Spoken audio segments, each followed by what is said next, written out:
Bismillahirrahmanirrahim. Dear students, we are going to discuss the session number 2, and we will continue discussing our topic prejudice. अच्छा बेटा, do groups hinder or assist good decisions? Sorry.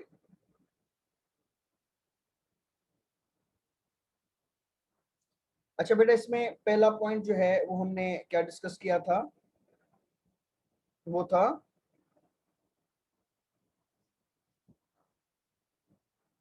Social inequality. Social inequality. Social inequality.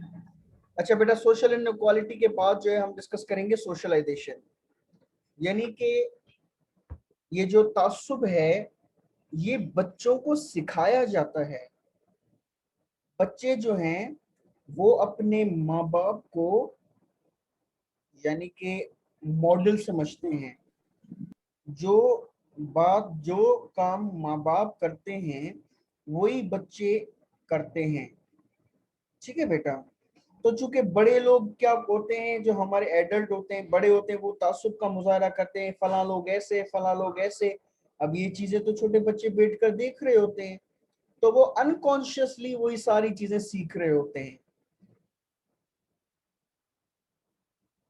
अच्छा बेटा, एक तो ये है माँ बाप। दूसरा, कभी कभी क्या होता है, आपकी जो स्कूलिंग है उस स्कूलिंग प्रोसेस में भी आप जो है वो तासुब करना सीखते हैं। कैसे? मिसाल के तौर पर तालीम के जरिए कुछ कौमों के खिलाफ, कुछ मुल्कों के खिलाफ, कुछ ग्रुप्स के खिलाफ यानी नेगेटिव चीजें बताई जाती हैं। ये लोग ऐसे हैं, ये लोग ऐसे हैं, ये लोग वैसे हैं। ठीक है बेटा। तो ये भी एक तरीका होता है स्कूलिंग का, जिसके जरिए बच्चों को तासुब करना सिखाया जाता है।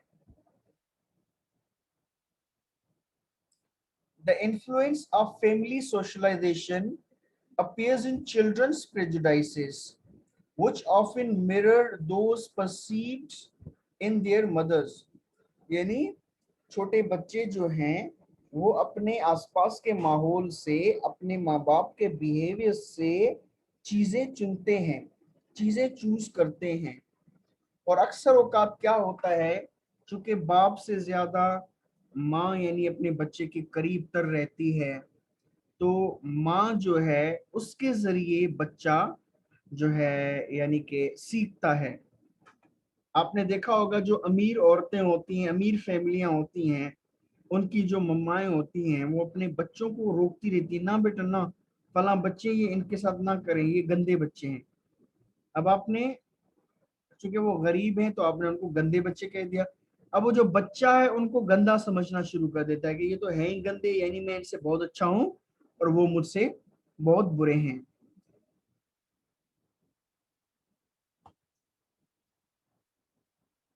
Our families and cultures pass on all kinds of information। यानी आपकी जो फैमिलीज हैं और आपका जो कल्चर है वो आपको हर तरह की इंफॉर्मेशन जो है पास ऑन करता है। पास ऑन यानी आपके दादा ने आपको अब्बू को दी, आपके अब्बू ने आपको दी, आप अपने बच्चों को देकर जाएंगे। ठीक है बेटा। और आपके कल्चर के इस तरह की चीजें होती हैं जो नेगेटिव होती हैं, वो आपने अपने बड़ों से लिए और फिर आप अपने छोटों को देकर जाएंगे, वो अगली जनरेशन को देंगे। इस तरह से ये चीजें चलती रहती हैं। For example, how to find mates, इस तरह से जो है बीवी ढूंढी जाए या शोहर ढूंढा जाए। ठीक है बेटा। जो पैटर्न होता है, किस तरह रिश्तेदारी की जाती है, ये बड़े अपने छोटों को सिखा जाते हैं जिंदगी में। आप अभी देखते हैं कि आपके बड़े जो हैं वो आपके बड़े भाई बहनों के रिश्ते कैसे तय करते हैं। ये सारी चीजें आप देख रहे होते हैं और आप सीख रहे होते हैं। ड्राइव कार्स, गाड़ियों को कैसे चलाते हैं। And divide the house hold labours, और घर का जो काम काज है वो किस तरह से डिवाइड किया जाता है। And home to distrust and dislike, और किन किन लोगों को डिस्ट्रस्ट करना है, जिन पे एतबार नहीं करना है, और उनको हमने डिसलाइक करना है, नापसंद करना है। ये सारी चीजें आपका कल्चर और आपकी फैमिली आपको पास ऑन कर रही होती है डे टू डे लाइफ में अनकॉन्शियसली। अच्छा बेटा, अब ये एक कॉन्सेप्ट है एथनोसेंट्रिक। एथनोसेंट्रिक बेटा, ये जो एथनोसेंट्रिक या एथनोसेंट्रिक बिलीफ होता है, ये क्या होता है? Believing in the superiority of one's own ethnic and cultural group. यानी कि बेटा, अगर for example I am a Sindhi, then I say that the Sindhi people are very genius people. अब ये क्या, ये एथनोसेंट्रिक है। एथनोसेंट्रिक यानी अपनी अपनी कौम के गुण गाना, अपने कौम के लोगों की तारीफें करना है, वो चाहे तारीफ के लायक हो या ना हो। My this behavior would be called as ethnocentric behavior, and having a corresponding disdain for all other groups। यानी अपने ग्रुप से प्यार करना कोई बुरी बात नहीं है। अपने ग्रुप से प्यार करना आप कर सकते हैं, लेकिन ये बुरा कब बनता है? जब आप सिर्फ और सिर्फ अपनों से प्यार और गैरों से नफरत करें। गैरों से नफरत करें, फिर ये जो आपका अपनों से प्यार है, ये भी बुरी बात बन जाती है। ये भी कोई अच्छी बात नहीं होती।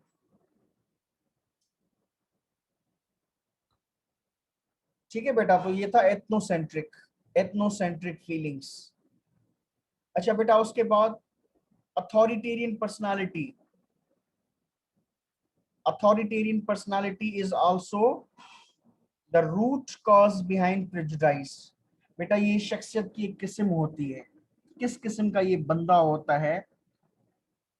A personality that is disposed to favor obedience to authority and intolerance of outgroups and those lower in status।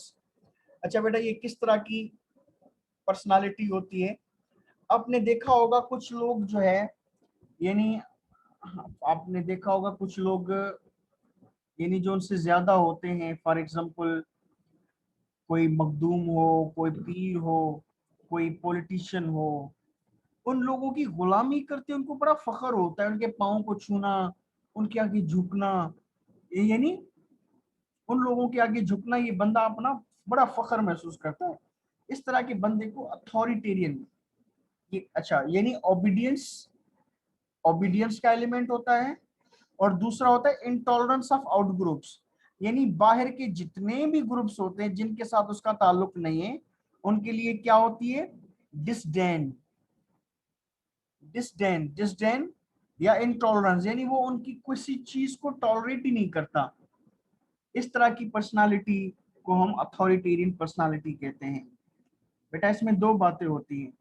पहली, वो जो अपने से सुपीरियर होते हैं उनके सामने सरे तस्लीम खम करते हैं, उनके आगे झुकते हैं, वो चाहे अच्छे हों बुरे हों किरदार के। लेकिन आप कहते हैं यार पीर का बेटा है, इसीलिए आप उसके सामने झुक जाते हैं। लेकिन दूसरी बात ये है कि जो आपसे कम वाले होते हैं, आपसे यानी इंफीरियर होते हैं, उनके लिए आप बड़े सख्त पाए जाते हैं। तो ये जो चीज है, यानी प्रेजुडाइज पैदा करती है। अच्छा, in contemporary Russia, individuals scoring high in authoritarianism have tended to support a return to Marxist-Leninist ideology and to oppose democratic reform। यानी कि बेटा, आपको पता है डेमोक्रेटिक डेमोक्रेसी एक अच्छा सिस्टम है जिस पर सारे लोगों को इक्वली देखा जाता है। लेकिन ये एक रिसर्च है जिसमें ये देखा गया है कि रशिया में वो लोग, वो सिटीजन्स जिनका अथॉरिटेरियनिज्म स्केल पर स्कोर बहुत ज्यादा है, यानी उनके अंदर अथॉरिटेरियनिज्म के जर्म्स बहुत ज्यादा हैं, वो लोग क्या चाहते हैं? Marxist Leninist ideology. वो कहते हैं कि भाई, जो मार्क्स लेनिन की यानी एक सिस्टम बनाकर गया था, लेनिन था, कार्ल मार्क्सिस्ट आइडियोलॉजी के ऊपर, वो ही हमें वापस चाहिए। अब वो क्या था? वो अपोजिशन है डेमोक्रेसी की। ठीक है बेटा। नंबर 3, रिलीजन, मजहब। अच्छा, इसमें हम पढ़ रहे हैं कि मजहब भी कभी कभी प्रेजुडाइज की वजह बनता है। व्हाट कुड बी अ मोर, अच्छा कैसे? फॉर एग्जांपल हमारे इंटीरियर सिंध में काफी जो है वो शेड्यूल कास्ट रहते हैं। आपने सुने होंगी कास्टें, वो जो शेड्यूल कास्ट होती हैं, भील हैं, बागड़ी हैं, कोली हैं, मेंगवाड़ हैं। ठीक है बेटा, ये दरअसल सिंध के नेटिव हैं।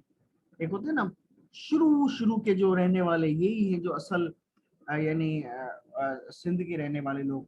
लेकिन अभी जो है वो हमारे यहाँ इनको शेड्यूल कास्ट समझा जाता है।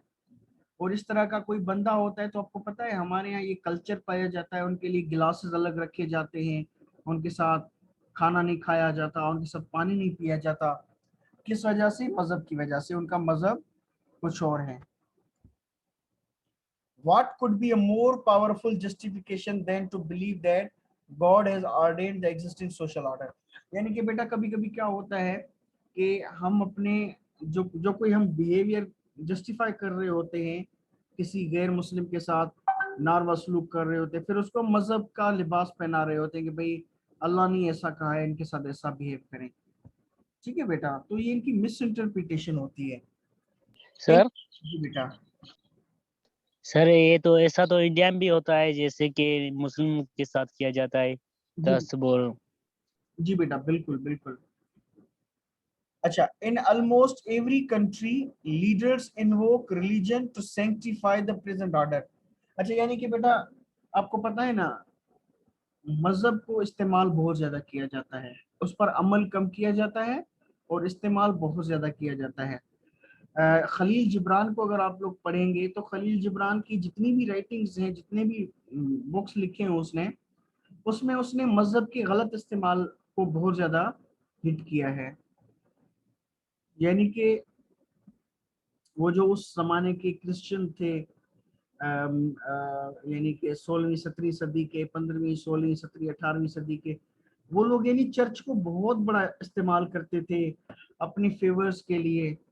और वो यही कहते थे कि भाई ये जो हुक्मरान है उसको उसकी ओबीडियंस करो, क्योंकि इसको खुदा ने मुकर्रर किया है, इसके खिलाफ आप जाएंगे तो आपको खुदा जो है वो जहन्नम में डालेगा।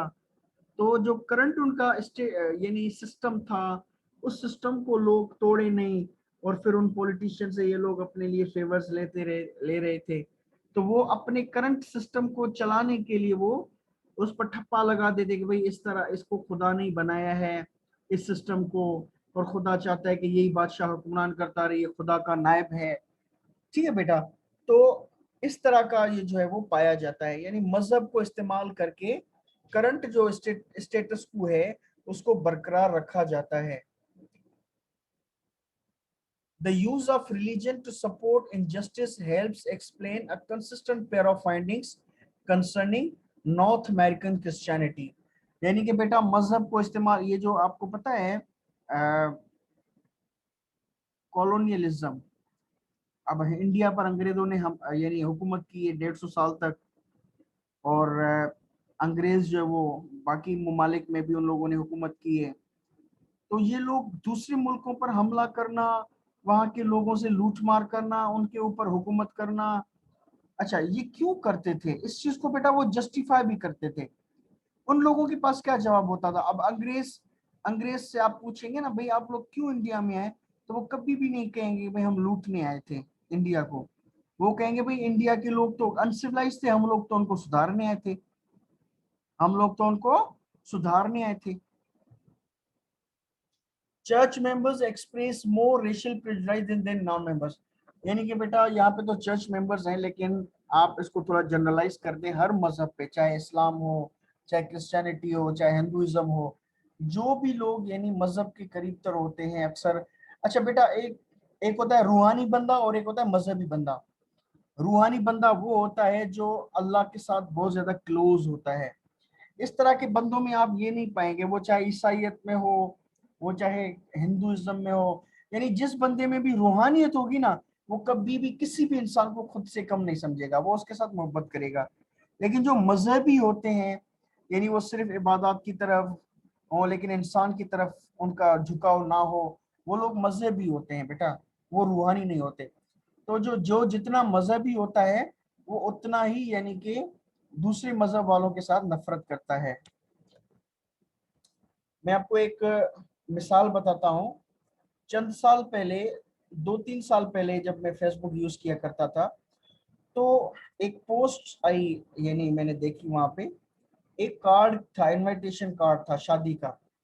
उसमें अब जो दुल्हा था वो एक फिरके से ताल्लुक रखता था, तो उसने कार्ड के नीचे लिखा कि ये कार्ड अगर गलती से भी अहले तशय्युह वालों के पास, देवबंदियों के पास और अहले हदीस वालों के पास आए तो वो मेहरबानी करके शादी में ना आए, वरना उनको निकाल दिया जाएगा शादी में से। अगर गलती से भी ये कार्ड उनको मिले तो वो ना आए।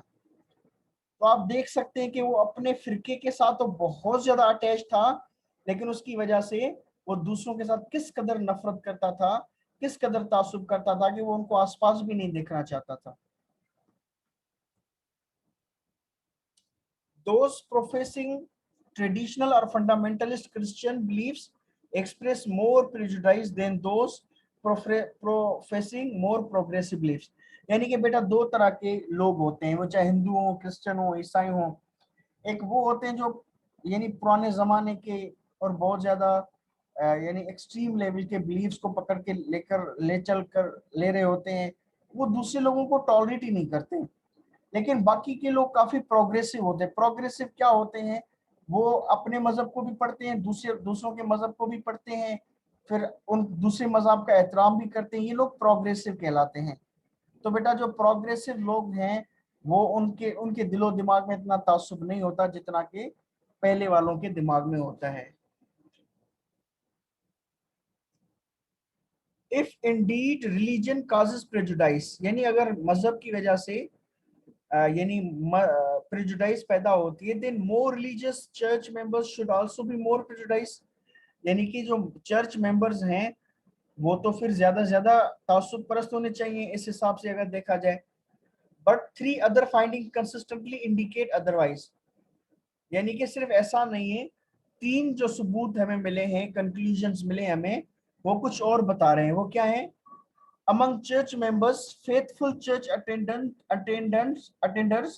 were in 24 out of 26 comparisons less prejudiced than occasional attenders। यानी कि बेटा एक और रिसर्च की गई है जो कि पहली वाली रिसर्च को निगेट कर रही है, और ये बता रही है कि भाई दो तरह के चर्च अटेंडर्स हैं। एक वो है जो रेगुलर आने जाने वाले हैं, और दूसरे वो होते हैं जो कभी कभार आने जाने वाले होते हैं। तो इसने कहा कभी कभार जो आने जाने वाले होते हैं उनमें तासुब ज्यादा पाया जाता है। ठीक है बेटा, यानी इससे हमें ये मिलता है सबक कि जो लोग ऊपर ऊपर से मजहबी होते हैं, वो यानी मजहब को ऊपर ऊपर से उन लोगों ने पढ़ा होता है, वो लोग ज्यादा तासुब वाले होते हैं। लेकिन जो डीप में चले जाते हैं मजहब के और मजहब के उसूलों को पढ़ते हैं और उन पर अमल करते हैं, वो लोग फिर कम तासुब शो करते हैं। Those for whom religion is an end in itself। अच्छा, यानी कि बेटा यहाँ पे दो जो है चीजें आई हैं, end itself and mean to end. बेटा ये बहुत ही बड़ा काम का कॉन्सेप्ट है, mean to end and end itself. For example आप लोग यूनिवर्सिटी पढ़ रहे हैं, अब आपके दो पर्पस हो सकते हैं। अब भाई क्यों पढ़ रहे हैं? क्योंकि मुझे पढ़ने से मोहब्बत है, मुझे पढ़ाई से मोहब्बत है। अच्छा, दूसरे बच्चे से पूछे भाई आप क्यों पढ़ रहे हैं, वो कहेगा क्योंकि मुझे डिग्री लेनी है। अब डिग्री के लिए पढ़ने वाला और मोहब्बत के लिए पढ़ने वाला दोनों अलग अलग होते हैं। आपने देखी 3 इडियट मूवी, उसमें आमिर खान जो होता है वो डिग्री के लिए नहीं पढ़ रहा होता है, बल्कि उसको चाहत होती है इंजीनियरिंग से, इसीलिए वो पढ़ रहा होता है। लेकिन बाकी के स्टूडेंट उनको डिग्री चाहिए होती है, तो दोनों स्टूडेंट के पढ़ाई में फर्क होता है। बिल्कुल उसी तरह बेटा कुछ लोग वो होते हैं जिनके लिए मजहब जो है वो एंड इटसेल्फ होता है। कुछ लोग कहते हैं कि भाई आपको जो है ना मजहब से क्यों आप प्यार करते हैं? आप कहते हैं कि भाई मजहब से प्यार इसलिए करते हैं क्योंकि मजहब जो है वो हमें जन्नत में पहुंचाएगा। यानी मजहब क्या एक जरिया है, मजहब क्या एक जरिया है। तो उन लोगों के दिलों में तासुब ज्यादा होता है जो मजहब को सिर्फ जरिए के तौर पे देख रहे होते हैं। लेकिन कुछ अल्लाह के बंदे, अल्लाह के वली वो भी होते हैं जिनके लिए मजहब कोई जरिया नहीं होता, बल्कि मजहब मकसद होता है, बजाते खुद मकसद होता है। उनसे पूछेंगे भाई आप मजहब को क्यों चाहते हो? कहते बस अल्लाह का हुक्म है भाई, इसके जरिए कुछ नहीं चाहिए। नहीं, इसके जरिए कुछ नहीं चाहिए। आ रही बात समझ में बेटा? तो इसको हम कहते हैं कि वो लोग जो मजहब को जरिया समझते हैं वो ही ज्यादा तासुब परस्त होते हैं, लेकिन जिन लोगों की नजरों में मजहब कोई जरिया नहीं बल्कि मजहब बजाते खुद एक मकसद होता है और वो मजहब से प्यार करते हैं, मोहब्बत करते हैं, वो लोग फिर दूसरे लोगों के साथ भी तासुब नहीं बरतते। तो बेटा कंक्लूजन क्या निकला? वो लोग, वो मजहबी लोग जो मजहब से मोहब्बत करते हैं वो तासुब नहीं दिखाते, लेकिन वो लोग जो मजहब को इस्तेमाल करते हैं, जो मजहब को इस्तेमाल करते हैं, जैसे आप पैसे को इस्तेमाल करते हैं ना, मुझे 100 रुपया इस्तेमाल करके कोई चीज खरीदनी है तो वो मजहब को इस्तेमाल करते हैं, तो बेटा वो लोग ज्यादा तासुब परस्त होते हैं। सर बेटा पूछें। सर अभी जैसे कि जोनाथन स्विफ्ट ने भी कहा है कि we have just enough religion to make us hate but not enough to make us love one another. Exactly. And sir and second thing is that कि prejudice में conformity का भी element पाया जाता है सर। जी बेटा हम उसी तरफ आ रहे हैं, जी सर। उसी तरफ आ रहे हैं। If we define religiousness as church membership or willingness to agree at least superficially with traditional beliefs, then the more religious people are, the more racially prejudiced. यानी कि बेटा अगर दो चीजें बताई गई, यानी कि एक होती है चर्च मेंबरशिप, यानी एक होता है बंदा बस जुड़ा हुआ है बंदा। आप लोगों ने देखा होगा ना, अक्सर लोग जो यानी इवन तबलीगी जमात के लोग होते हैं, आप कहते हैं भाई ये लोग 4 माह भी लगाते हैं, चिल्ला भी लगाते हैं, लेकिन इसके बिहेवियर में कोई तब्दीली आई नहीं है। तो बेटा बात ये है कि वो लोग यानी अभी नीचे उतरे नहीं होते गहरे, वो सिर्फ ऊपर ऊपर समंदर में चल रहे होते हैं। लेकिन उन लोगों के अंदर ही आपको ऐसे ऐसे यानी अल्लाह के वली मिल जाएंगे, ऐसे ऐसे अच्छे लोग भी मिल जाएंगे कि जो अंदर उतरे हुए होते हैं, जिन्होंने दुनिया से बहुत ही कतई ताल्लुकी कर ली और सारा दिन जो है वो अपना अल्लाह और अल्लाह की रजा में लगे रहते हैं। फिर उन लोगों से आप बात करेंगे, उन लोगों की जबान आप इतनी मीठी होगी, उन लोगों की बातें इतनी दिल को छू रही होंगी। क्यों? क्योंकि वो सिर्फ ऊपर ऊपर से जुड़े हुए नहीं है, बल्कि उन्होंने अपनी जड़ें जो है वो मजबूत कर ली हैं मजहब के साथ। ठीक है बेटा, तो जो ऊपर ऊपर से सिर्फ कनेक्टेड होते हैं मजहब के साथ, वो लोग ज्यादा तासुब परस्त होते हैं। बिगोट्स ऑफन रेशनलाइज बिगोट्री विद रिलीजन, यानी कि बेटा बिगोट्स किसको कहते हैं? बेटा वो लोग जो शिद्दत पसंद होते हैं, जो अपने सिवा किसी को कबूल ही नहीं करते, वो कहते हैं बस हम ही सही हैं और कोई सही है ही नहीं। तो बेटा वो अपनी शिद्दत पसंदी, अपने यानी इसको एक्सट्रीमिज्म को किस तरह से जस्टिफाई कर रहे होते हैं? वो कहते हैं कि भाई ये हमें हुक्म है ऊपर से, हमारे खुदा ने ये हुक्म किया है। लेकिन ऐसा नहीं होता, ये उन लोगों ने अपनी तरफ से ये समझ रखा होता है। But if we assess depth of religious commitment in any of several other ways, then the very devout are less prejudiced. यानी कि आप अगर रिलीजियस कमिटमेंट के हवाले से देखेंगे, वो लोग जो गहरे होते हैं, मजहब की एक एक चीज को जानते हैं और उसको इस्तेमाल करने के बजाय अमल करते हैं। बेटा इस्तेमाल और अमल में क्या फर्क है? मिसाल के तौर पर आपने कोई हदीस मुबारका सुनी, अब आप किस नियत से सुन रहे हैं? अगर आप इस नियत से सुन रहे हैं कि मैं इसको याद कर लूं ताकि मैं दूसरे को बताऊंगा, तो बेटा ये आप अब इस्तेमाल कर रहे हैं। लेकिन अगर आपने वो ली ताकि मुझे ये समझनी और उस पर अमल करना है, इट मीन्स आप फिर डीप में चले गए। आप कभी कभी जाते हैं ना, आप फॉर एग्जांपल भाई मुझे जाना है और गोश्त लेना है, भाई क्यों क्या करोगे गोश्त को? भाई गोश्त को मैं जो है ना घर में पकाकर खाऊंगा, उस बंदे के जिस्म पर गोश्त असर करेगा।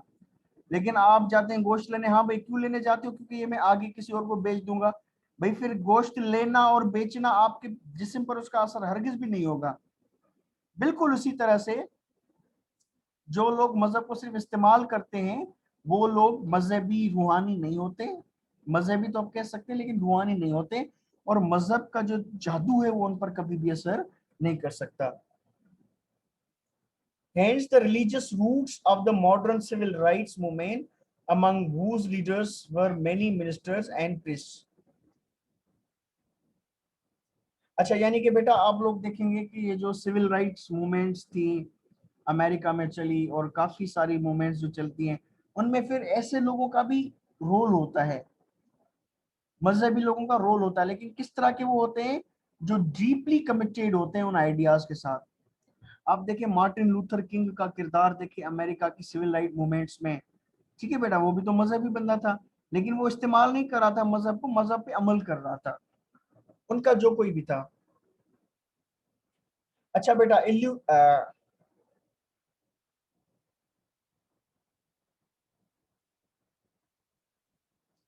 अच्छा बेटा, कोई सवाल है यहाँ तक? Anyone would like to ask anything? जी बेटा। No, sir. अच्छा सर जी बेटा। सर रिसेंटली मजहब के नाम पर एक लड़की का रेप किया गया था। बस मतलब सर वो क्रिश्चियन थी, उसको बोला था कि कलमा पढ़ लो। सर उसने कलमा नहीं पढ़ा था, फिर उसका रेप किया गया। कहाँ पे बेटा? सर अभी रिसेंटली पाकिस्तान में मैंने न्यूज देखी थी। अच्छा, किस शहर में? सर शहर का नाम नहीं था, लेकिन था न्यूज पाकिस्तान का ही। अच्छा चलिए बेटा, ये सेशन हमारा खत्म होता है और 5 मिनट के बाद हम तीसरा सेशन करेंगे।